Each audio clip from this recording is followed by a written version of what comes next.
আসসালামু আলাইকুম। সবার প্রতি অনেক অনেক দোয়া, অনেক অনেক ভালোবাসা জানিয়ে আজকের ভিডিও শুরু করছি। আর সবাইকে জানাচ্ছি গোলাপের শুভেচ্ছা। কেমন আছেন সবাই? আশা করছি যে যেখান থেকে দেখছেন সবাই ভালো আছেন এবং সুস্থ আছেন। আলহামদুলিল্লাহ, আমিও ভালো আছি আল্লাহর রহমতে, আপনাদের সবার দোয়া ও ভালোবাসায়। নতুন আরও একটি ভিডিওতে সবাইকে স্বাগত জানাই। এই তো সকালের নাস্তা তৈরি করছি আর আজকের ভিডিওটি এখান থেকেই শুরু করছি। আসলে আমার প্রতিদিন সকালবেলা এই কাজটা করতেই হয়, রুটি বা পরোটা বেলতেই হয়। আমি যেহেতু ফ্রোজেন করে রাখি না অনেকগুলো একসাথে বানিয়ে, তো সেজন্য প্রতিদিনই তৈরি করতে হয়। আর দেখা যায় যে আপনাদের ভাইয়া হচ্ছে রুটি খাবে, মাহির হচ্ছে পরোটা খাবে, তো সেজন্য গোল করে রুটি বানিয়েই সেইটা দিয়েই আবার মাহিরকে পরোটাও বানিয়ে দেই।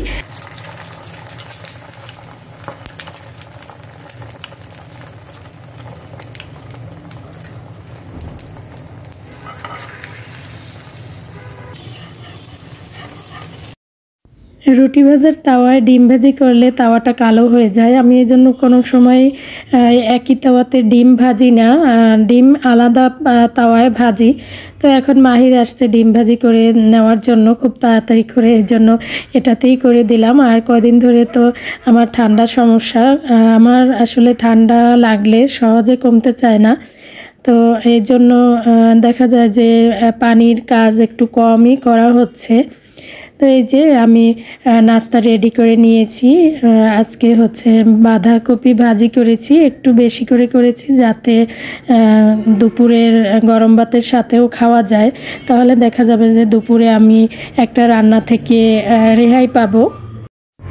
আর এমনিতেও আমি যখন সকালে নাস্তা তৈরি করি তখন হয়তো চুলায় ডাল বসিয়ে দেই বা কোনো ভাজি বা অন্য কোনো রান্না একটা না একটা বসিয়ে দেই, এতে করে আমার দুপুরের রান্নাটা অনেক বেশি ঝামেলা কমে যায় আর কি।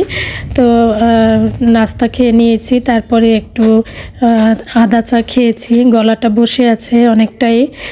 আমার আসলে ঠান্ডার সমস্যা হলে খুব সহজে কমতে চায় না, যতই ওষুধ খাই না কেন অনেকটা দিন সময় লাগে ঠান্ডার সমস্যাটা সমাধান হতে। তো আপনাদের ভাইয়ে হচ্ছে বাজারে গেছে, বাজার থেকে কিছু মাছ নিয়ে আনার কথা আছে। আর হলো আমি ঘরের কাজকর্ম একটু গুছিয়ে রাখি, কারণ বাজার নিয়ে আসলে, মাছের বাজার নিয়ে আসলে সেগুলো ধুয়ে পরিষ্কার করে গুছিয়ে রাখতে আবার অনেকটা সময় লেগে যাবে।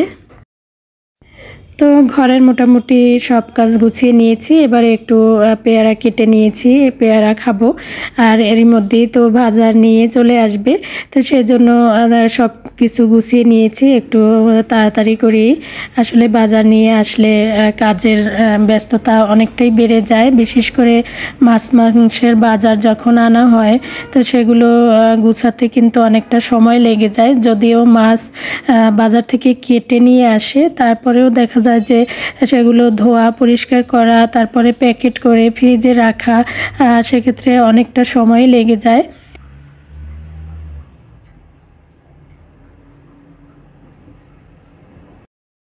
তো এই যে আমাদের আজকের মাছের বাজার করে আনা হয়েছে, কয়েক পদের মাছ আনা হয়েছে। আসলে দ্রব্যমূল্য অনেক বেশি হওয়াতে একটু হিসেব করেই সংসার চালাতে হয়। আর আমি সবসময় একটু কম করেই বাজার করতে বলি, বিশেষ করে মাছ মাংসের বাজার, কারণ এগুলো অনেক সময় একটু দাম ওঠানামা করে। আর একসাথে অনেক বেশি বাজার করলে সেগুলো গুছাতেও আমার কাছে একটু কষ্ট লাগে, যেহেতু আমার হেল্পিং হ্যান্ড নেই।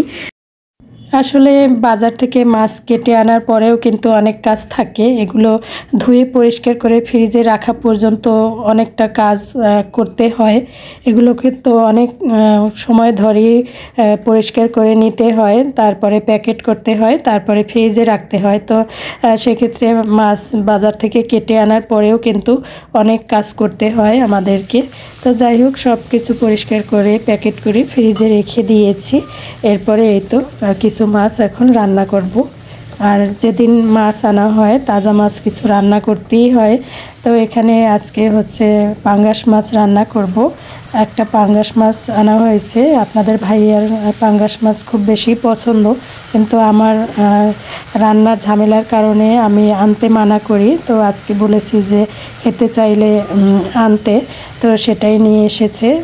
বেশি বড় না, মাঝারির মধ্যে, যাতে 2 দিন খাওয়া যায় সেরকম।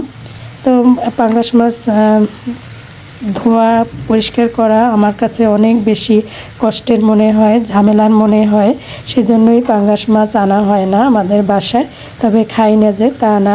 তো এই যে আমি কিন্তু সুন্দর করে রান্না করেছি, একদম মাংসের মতো করে রান্না করেছি।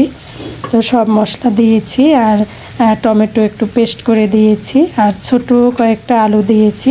মাছের মধ্যে এভাবে আলু দিলে মাছের যে একটা আলাদা গন্ধ থাকে, সেই গন্ধটা কিন্তু আর থাকে না। আর এই মাছের মধ্যে আমি কিন্তু একটু মটরশুঁটি দিব। তো এখানে কিছু কাঁচামরিচ দিয়ে দিয়েছি ফ্লেভারের জন্য। আর এবারে একটু মটরশুঁটিও দিয়ে দিব। মটরশুঁটি দিয়ে এভাবে রান্না করলে খেতে অনেক বেশি মজা হয় এই ধরনের মাছগুলো। তো বাসার সবাই এই মাছ খেয়ে অনেক বেশি প্রশংসা করেছিল যে এটা মনেই হয়নি যে পাঙ্গাস মাছ, মনে হয়েছে যে কোনো মাংস।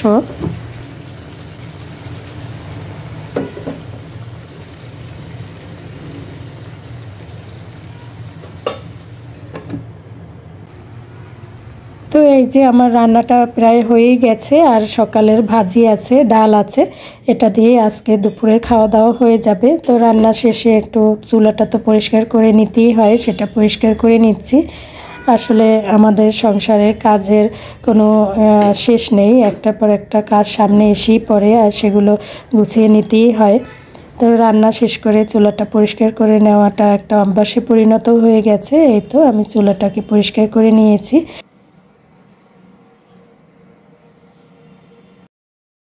তো বন্ধুরা, দুপুরে খাওয়া দাওয়ার পরে একটু রেস্ট নিয়ে নিয়েছিলাম আর এটা হলো সন্ধ্যার পরে কিছু পিঠা আনা হয়েছে, এগুলো এখন দুধে ভিজিয়ে নিব। আসলে শীত তো চলে যায় অবস্থা, শীত চলেই যাচ্ছে আর শীতের পিঠা খাবো না তা তো আর হয় না। যদিও মায়ের কাছে গিয়ে এগুলো খাওয়া হয়েছে, নিজের বাসায় তো একটু মাঝে মাঝে তৈরি করতেই হয়। তো আজকে এগুলো তৈরি করব। তো এই যে আমি এখানে খেজুরের গুড়টাকে একটু পানি দিয়ে ভালো করে জাল করে একটু ঝোল করে নিয়েছি। এর মধ্যে আর কি দুধ দিয়ে তারপরে চিতই পিঠা ভেজিয়ে নেব। দুধ চিতই পিঠা শীতের মধ্যে খেতে অনেক ভালো লাগে, কিন্তু গরমের সময় কিন্তু খেতে ভালো লাগে না এই ধরনের পিঠাগুলো। তো এই যে আমি এখানে গুড়টাকে খুব সুন্দর করে জাল করে নিয়েছি।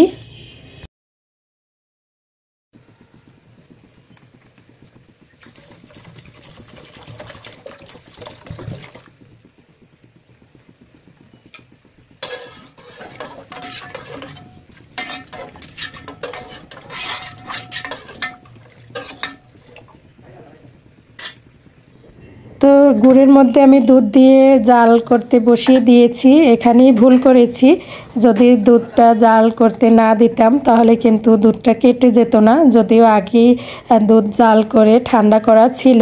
তো এই যে দেখুন দুধটা কিন্তু কেটে গেছে। তো জানা সত্ত্বেও একটা ভুল হয়ে গেছে, তারপরেও খেতে কিন্তু ভালোই হয়েছিল। দুধটা কেটে গেছে যদিও, আর পিঠাগুলো খুব সুন্দর ভেজেছিল।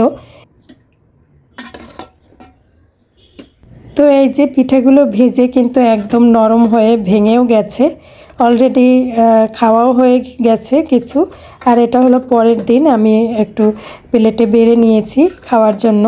দেখতে যেমন লোভনীয় হয়েছে, খেতেও অনেক টেস্টি হয়েছিল। এতক্ষণ ধৈর্য ধরে আমার সাথে থাকার জন্য সবাইকে জানাই অসংখ্য ধন্যবাদ।